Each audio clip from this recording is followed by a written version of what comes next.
Now is a good time to take a step back and be extremely diligent with the public health guidance. Spokane County is very close to surpassing the COVID-19 health metrics needed to stay in phase 3 of Washington's reopening plan. We break down what needs to change in the data for us to stay in phase 3. Medical experts are urging caution as companies and some governments advance plans for vaccine passports. Supporters say the credentials are a way to prove someone has been vaccinated. There is still snow in them thar hills, and we're tracking more snow for the mountains and some rain showers locally. Your full forecast is coming up next. And good afternoon, everyone. Thank you for joining us on KREM 2 News at 5 o'clock. I'm Tom Sherry. Hi, everyone. I'm Regina. On Mark and Whitney are off tonight. Let's get straight into some breaking news. A Kellogg High School student in North Idaho passed away following an incident yesterday. Well, today in a Facebook post, the Shoshone County Sheriff's Office wrote that deputies were called to the Kingston home yesterday where the student was in medical distress. The student was later life-flighted to Kootenai Medical Center where they later died. In a Facebook post, the Kellogg Joint School District said one of their students had passed away, and the post also mentioned that another student was involved in a skateboarding incident before school and is recovering from their injuries at home. The Kellogg superintendent confirmed the incidents are unrelated. The school has set up counseling services for students and staff. Well, Spokane County is seeing COVID-19 trends that could mean moving back to phase 2. The Spokane Regional Health District spoke more in depth on this today and how county evaluations are changing. KREM 2's Amanda Rowley breaks down that information and what the health district is saying about vaccine shopping here in Spokane County. Interim Health Officer Dr. Frank Velasquez says in order to remain in phase 3, now is the time to be diligent with following public health guidelines. And that's because Spokane County is getting dangerously close to moving back to phase 2. In order to stay in phase 3, Washington counties must keep the number of COVID-19 cases below 200, and that's per 100,000 people over the course of 2 weeks. And hospitalizations need to be fewer than 5 over 1 week. Now, last week, Spokane Regional Health District reported 4.7 hospitalizations and 187 cases in Spokane County. Starting this Friday, counties will be individually evaluated every 3 weeks. Those results will be released on Monday. But on April 15th, all Washington residents who are 16 years and older will be eligible for the vaccine. Dr. Velasquez is hopeful this will cause a downward trend for cases and hospitalization rates. The goal should be to prevent the more severe cases that do need hospitalization. And as we mentioned before, one of the significant benefits of immunization is that prevents high morbidity and mortality. He says the level of vaccine hesitancy in Spokane County has not been as significant as other parts of the country. He does see some hesitancy, though, among people who may be vaccine shopping or prefer to get the shot from their own provider.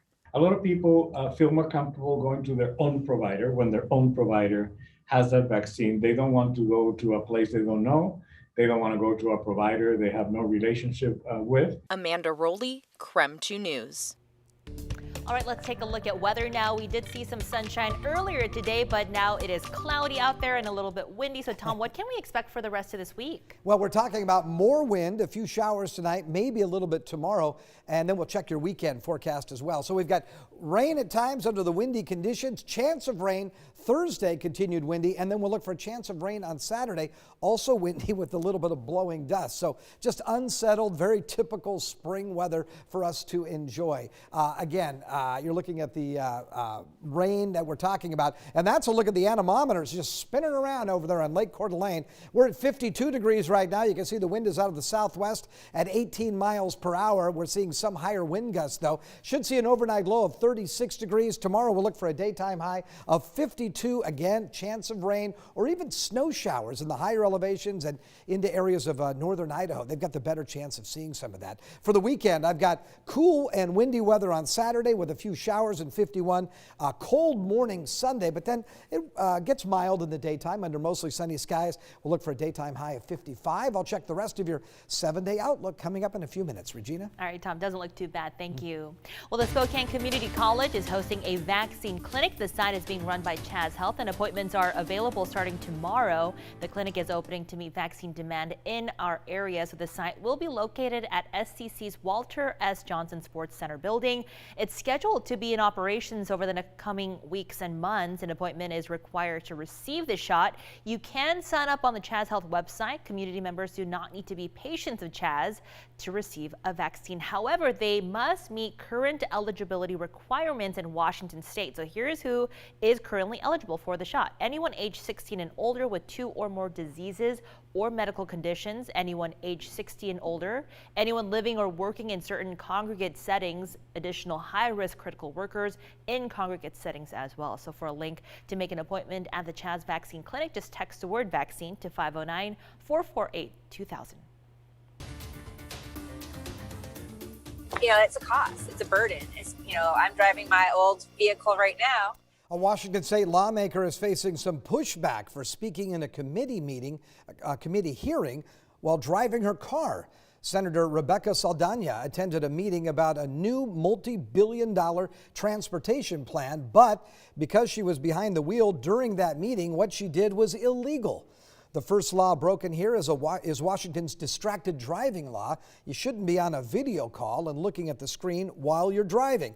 It's a secondary offense, meaning drivers can only face a penalty if they're violating another law at the same time. Now, the second law broken in the video is wearing headphones while driving.